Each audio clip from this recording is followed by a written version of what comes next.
August 1943. Allied headquarters in Sicily. The heat is static, oppressive, unmoving.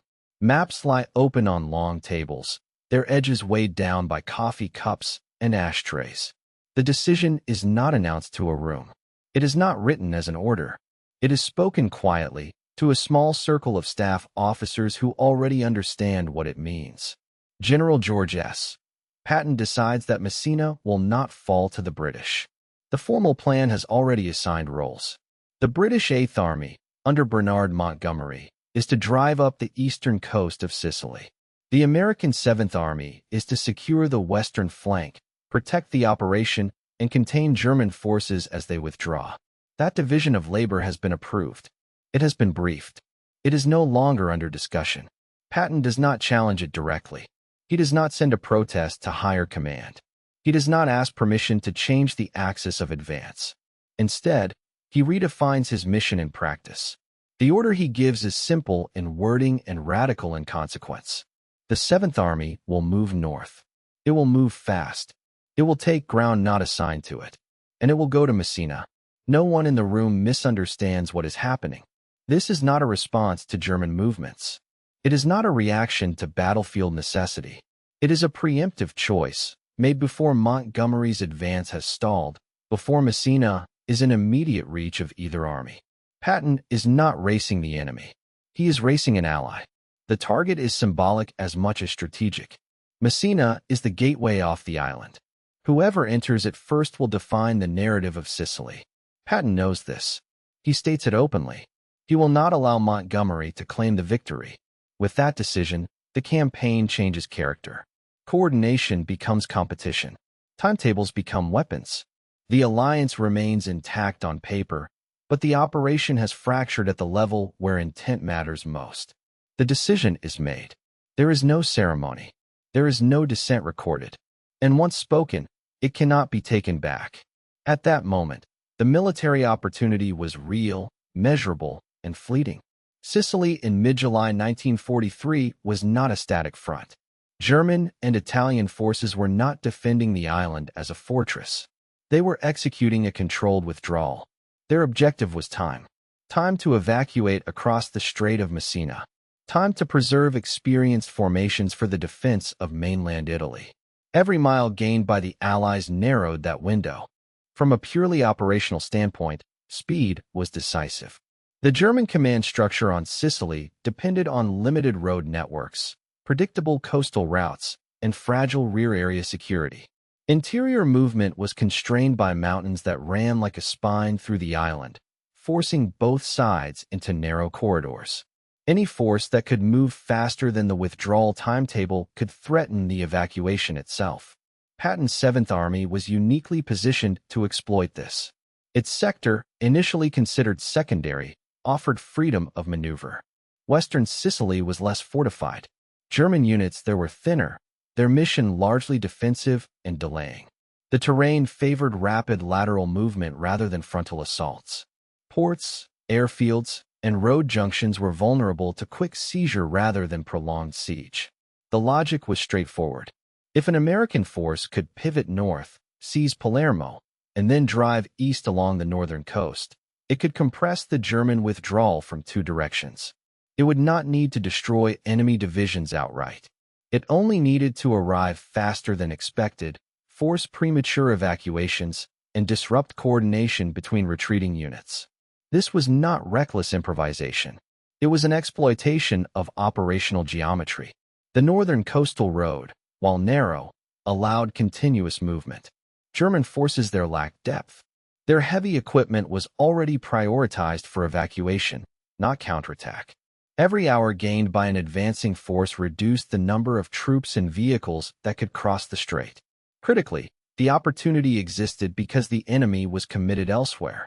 German attention was fixed on Montgomery's advance in the east. That was the expected main effort. Reserves were allocated accordingly. Shifting significant forces north would have risked collapse in the British sector. The Germans could delay, but they could not decisively stop a fast-moving thrust without abandoning their broader withdrawal plan. The British advance, by contrast, faced structural limits. The eastern terrain forced repeated frontal engagements. Progress depended on methodical clearing operations. That was sound doctrine, but it was slow. Even flawless execution would take time the Germans no longer had in abundance. This asymmetry created a narrow operational window. A rapid American advance would not violate military logic. It would exploit it. The German calculus assumed one decisive pressure axis. A second, faster axis threatened the entire timetable of the evacuation. Importantly, this opportunity did not require formal reallocation of resources. Patton did not need additional divisions or priority supply to begin. He needed initiative and tolerance for risk. The forces already under his command were sufficient to move, seize key objectives, and force reactions out of proportion to their size. The opportunity was not open-ended. Fuel constraints, road congestion, and coordination limits would eventually slow any advance. Air support would thin as distances increased. Resistance would stiffen closer to Messina. But in mid-July, before those constraints tightened, speed itself was a weapon. Militarily, the question was not whether such a move was possible. It was whether it would be allowed to matter. That was the opportunity. It existed not because of brilliance, but because of timing. And timing, once lost, could not be recovered. Patton did not arrive at this moment unprepared. Long before the decision hardened into action, he had already assessed the campaign as a problem of tempo rather than attrition. He understood that Sicily was not a battle to be won by destroying enemy formations in place. It was a movement problem defined by roads, ports, and clocks. His staff work reflected that assessment. Planning emphasized distance covered per day, not ground held. The measure of success was momentum. His estimate of the enemy was cold and unsentimental. German units on the island were experienced, disciplined, and dangerous in fixed defense. But they were not positioned to counter rapid maneuver. Their command intent was transparent. They were trading space for time. They were not preparing to stand and fight for Sicily itself. Patton treated this not as an assumption, but as a constraint on German behavior. An army committed to withdrawal could be pressured, disrupted, and rushed, but not decisively engaged unless it chose to turn and fight. He prepared accordingly. Orders emphasized forward movement, continuous contact, and aggressive reconnaissance. Units were instructed to bypass resistance where possible and leave cleanup to following elements. The language used was operational, not inspirational. Speed was framed as necessity, not bravado. Every delay was treated as a gift to the enemy. Patton's credibility with his subordinates mattered here. By the summer of 1943, he had already demonstrated that he could impose discipline quickly and enforce tempo ruthlessly. His commanders knew that orders to move were not aspirational. They were expectations. Staff officers were not rewarded for caution. They were rewarded for solutions. He also anticipated resistance from above, even if it had not yet materialized. Patton understood coalition command structures. He knew that initiative taken without explicit authorization would be tolerated only if it produced results quickly. Failure would not be forgiven as boldness. It would be punished as insubordination. This awareness shaped his preparation. There was no margin for hesitation. Once the advance began, it had to succeed visibly and immediately. His planning deliberately avoided reliance on fragile assumptions. He did not depend on German collapse. He did not assume uninterrupted supply lines. He accepted that roads would clog, that communications would break, that units would outpace their flanks. These were not risks to be avoided. They were conditions to be managed in motion. Importantly, Patton did not frame the operation as a challenge to British competence. He framed it as an American obligation. In his internal assessments, he emphasized that allowing the campaign to stagnate would squander Allied advantage. Speed was not presented as rivalry. It was presented as responsibility. That distinction mattered politically, even if the outcome blurred it. His warnings, when they came, were indirect. He did not formally accuse Montgomery of slowness. He did not request a change in the overall plan. Instead, he warned his own command that delay would cost more lives later. That the longer the Germans were given to withdraw in order, the harder the next campaign in Italy would become. These warnings were operational, not personal. But they pointed in one direction. Patton's preparation was not about improvisation. It was about readiness to exploit a moment he believed would arrive. When it did, he did not need to invent a concept. He needed only to execute what he had already decided was necessary. This is what made the coming conflict inevitable. The decision was not a reaction to Montgomery's actions. It was the product of a prior assessment that left little room for coexistence of methods. One approach valued synchronization and control. The other valued speed and disruption. Patton had prepared for a campaign that rewarded the latter. And once the conditions aligned, restraint would have required him to abandon his own judgment. That was the warning implicit in his preparation.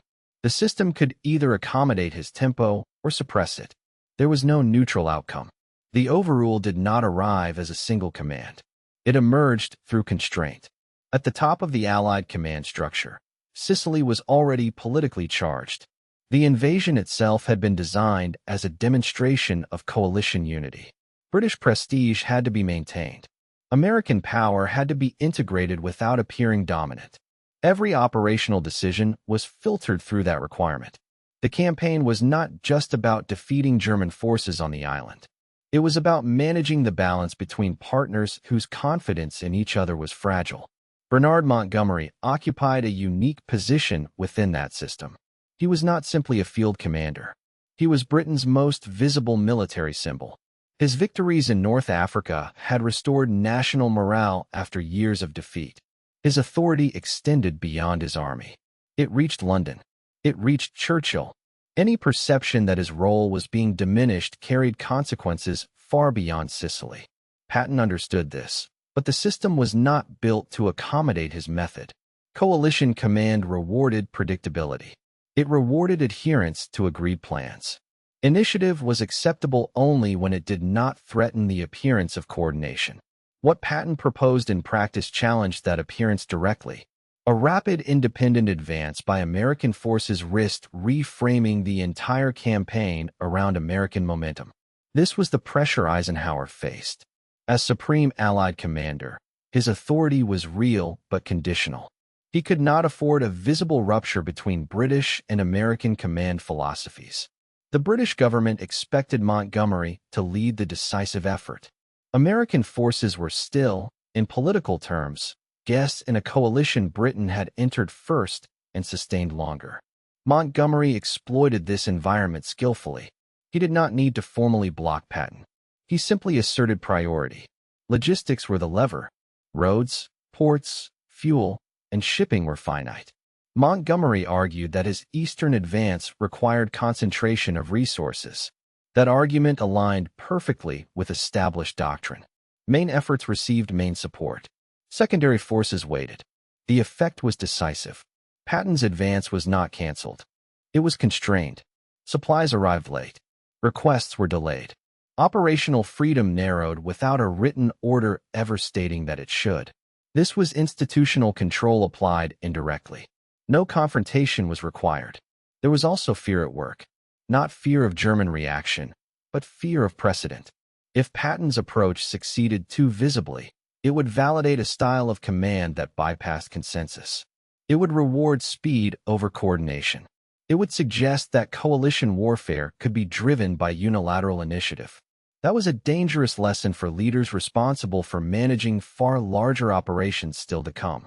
Normandy was already being planned. Italy lay ahead. The Western Front would eventually require armies measured in the millions. Eisenhower needed commanders who could operate within a system, not around it. Patton's effectiveness was undeniable, but so was his unpredictability. Allowing him to set the tone risked undermining the entire command structure. Montgomery framed his objections in technical language.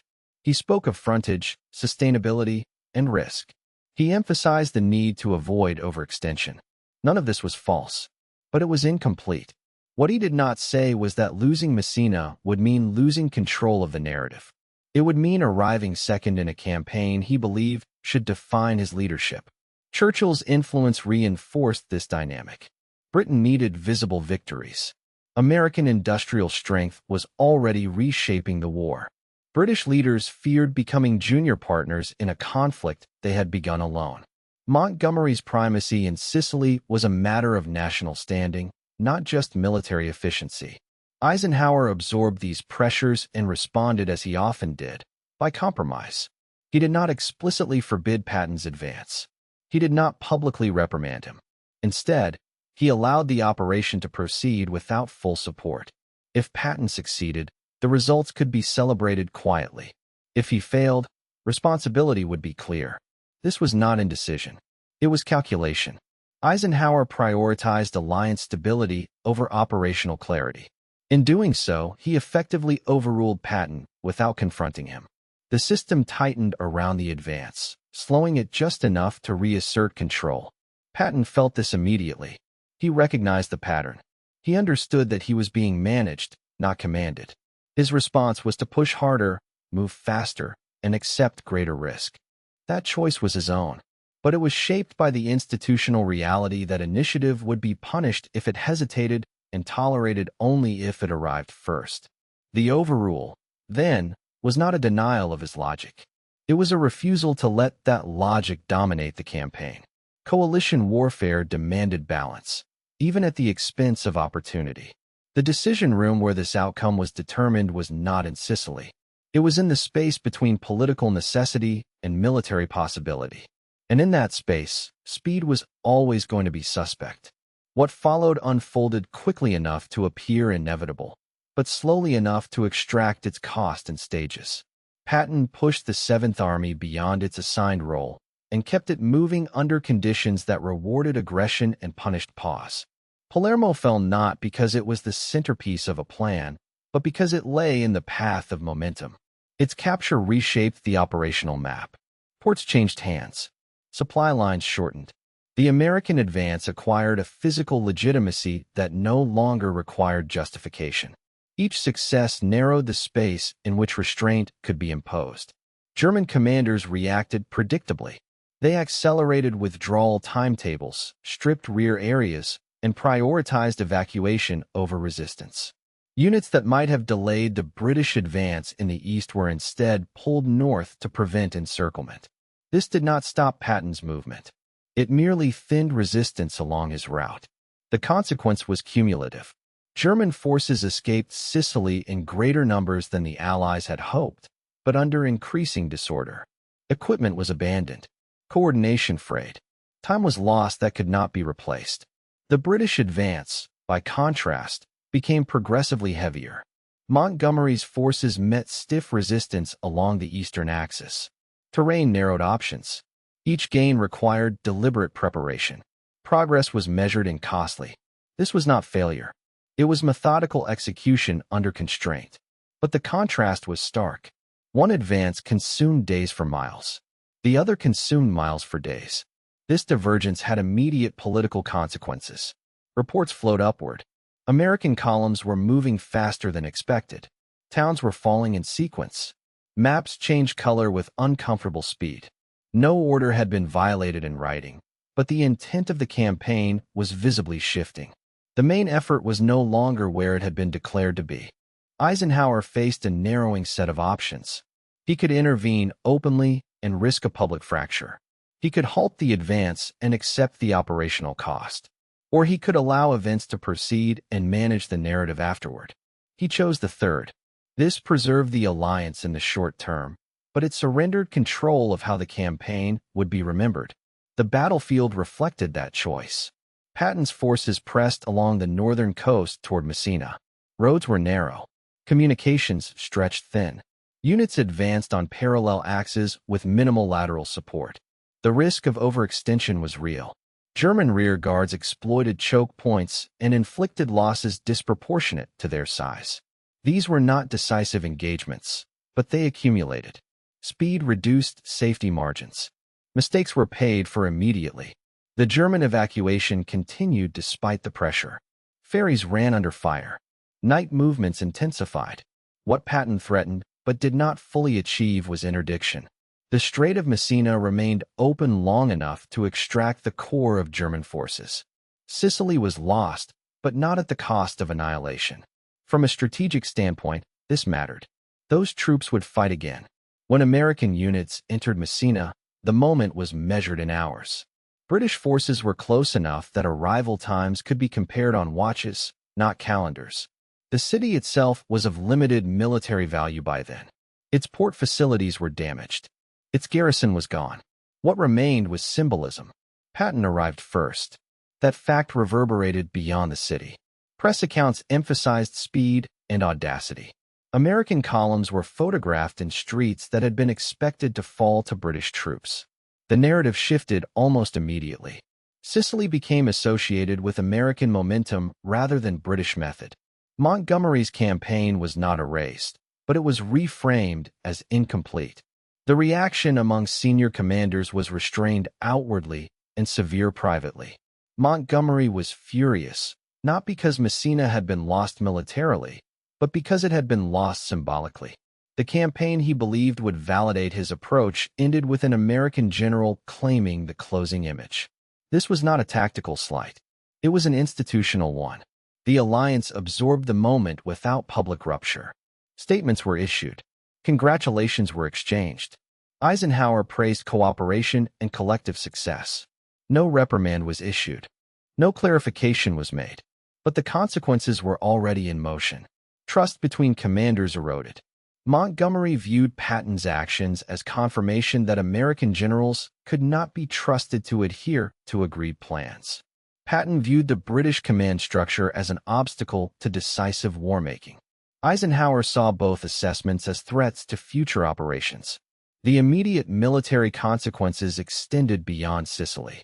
The German forces evacuated from the island strengthened defenses in Italy. The subsequent campaign up the peninsula would be slower and more costly as a result. This was not solely Patton's responsibility, but the failure to cut off the evacuation was inseparable from the constraints under which his advance had operated. Within the American command, Patton's success reinforced his reputation as a commander who delivered results by ignoring boundaries. This was both asset and liability. It made him valuable in moments of crisis. It made him dangerous in moments of planning. His victory at Messina did not secure him greater freedom. It marked him as someone who required closer control. For Montgomery, the consequence was equally lasting. His authority within the alliance remained intact, but his aura of inevitability cracked. Sicily exposed the limits of methodical advance when speed could alter outcomes. He would respond to this not by adapting his style, but by insisting more forcefully on control in future operations. This insistence would collide repeatedly with American expectations. The coalition itself emerged changed. Sicily demonstrated that unity could survive competition, but not without cost. Informal rivalries hardened into structural suspicion. Resource allocation became more politicized. Decisions were scrutinized not just for their military logic, but for whom they advantaged symbolically. Messina did not decide the war. It decided relationships. Patton achieved his immediate objective. He denied Montgomery the closing victory of the campaign. But he also confirmed every fear held by those who believed he was unmanageable. His success forced the system to adapt not by embracing his approach, but by building safeguards against it. The battlefield showed the outcome clearly. Sicily fell. German forces escaped. The Allies moved on. But beneath that surface, lines had been drawn that would shape command decisions long after the island was secured. The consequence of the decision made in that quiet headquarters was not confined to one city or one campaign. It redefined how initiative would be treated inside the Allied command. Speed had won the race, but it had also narrowed the space in which speed would be allowed again. The post-war record stripped Sicily of its immediacy and replaced it with documentation. After the fighting ended, official reports framed the campaign as a success of coalition warfare. The language was careful. Advances were described as complementary. Timelines were smoothed. The race to Messina was reduced to parallel movements converging on a common objective. No emphasis was placed on arrival order. No acknowledgement was made that the campaign's final image had been contested inside the command structure. Private records told a different story. Patton's diaries made no attempt at subtlety. He recorded his resentment toward British control openly and repeatedly. Messina, in his own accounting, was proof that speed mattered more than permission. Yet even in victory, his tone was defensive. He understood that success achieved outside the plan did not translate into institutional approval. His language hardened after Sicily. Where earlier entries reflected frustration, later ones reflected distrust. Montgomery's post-war writings minimized the episode.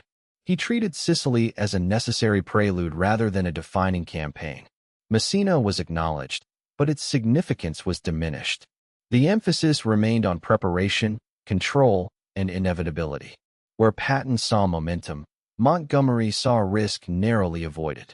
Neither acknowledged the other's logic directly. Each wrote for a different audience, and each assumed that history would validate restraint over speed or speed over restraint, depending on which narrative prevailed. Eisenhower's memoirs were the most revealing by omission. Sicily was discussed as a coalition success, but the internal tensions were softened. Patton's advance was described as energetic. Montgomery's progress was described as deliberate. The friction between the two was presented as manageable personality difference rather than structural conflict. Eisenhower did not deny the rivalry. He reframed it as something he had successfully contained. Declassified correspondence complicates that presentation. Internal memoranda reveal repeated concern over Patton's independence. Staff officers noted that his actions in Sicily had forced headquarters into reactive posture. The issue was not the outcome, but the loss of control over narrative and resource allocation. Sicily became an early case study in how individual initiative could destabilize coalition command even when it succeeded tactically. German post-war analyses added another layer. Their commanders acknowledged that Patton's speed had increased pressure on the evacuation. They also noted that Allied coordination failures had ultimately preserved their forces. The evacuation across the Strait succeeded not because of German brilliance, but because Allied advances were not synchronized. From the enemy's perspective, Messina illustrated opportunity lost through divided effort. In later Allied planning, this lesson was internalized selectively. Speed was embraced as a principle, but only under tighter central control. Commanders were given objectives with narrower discretion. Logistics became a tool of discipline. The memory of Sicily informed how initiative would be managed in Normandy, France, and beyond. Patton would be used, but he would not be trusted. Messina itself faded quickly. The city was rebuilt. The port resumed civilian function. No monument marked the race. No official Allied commemoration celebrated the arrival order. The silence was intentional. The episode did not fit cleanly into a narrative of unified command. What remained was a record of discomfort. Sicily revealed that coalition warfare could tolerate rivalry only when outcomes aligned with expectations. When they did not, success became inconvenient. The post-war documents do not accuse. They explain. They show a system learning how to contain its most effective instruments without breaking itself. Patton's victory at Messina was preserved as fact, but neutralized as precedent. In the record that followed, the campaign was closed not as a warning, but as a correction. The case closes at Messina. The decision was never about the city itself. It was about who would define the campaign. Patton chose speed over alignment, knowing the system would resist him either way. He acted not because permission was denied, but because waiting would have rendered the opportunity meaningless. The result was operationally mixed and politically decisive. The Germans escaped in strength. The campaign ended without annihilation. Sicily became a stepping stone rather than a trap. On paper, nothing catastrophic occurred. In practice, the command relationship fractured along lines that would never fully heal. Patton achieved what he intended. He arrived first. He claimed the final image. He demonstrated that momentum could outrun structure. But he also proved something else. That initiative, when exercised outside coalition consent, would always be treated as a liability, regardless of outcome. Montgomery did not lose Sicily. He lost uncontested authority. His method remained intact, but no longer unquestioned. He responded not by adapting, but by tightening control in every campaign that followed. The system allowed this because predictability felt safer than brilliance. Eisenhower preserved the alliance. That was his mandate. He accepted inefficiency to avoid rupture. He accepted German escape to maintain cohesion. From a strategic standpoint, this was rational. From a military standpoint, it was costly. But the war required both calculations, and Eisenhower chose the one that kept the coalition intact. Messina did not change the war's direction. It clarified its internal mechanics. Victory would be pursued within boundaries, even when those boundaries reduced effectiveness. Commanders who crossed them would be used selectively and restrained aggressively. Patton learned this lesson. He did not change his nature, but he adjusted his expectations. Speed would remain his weapon. Trust would not. The race ended. The record closed. The alliance moved on, intact but altered. This was not a story of triumph. It was a demonstration of how power is managed in war and what is quietly sacrificed to keep that power from turning inward.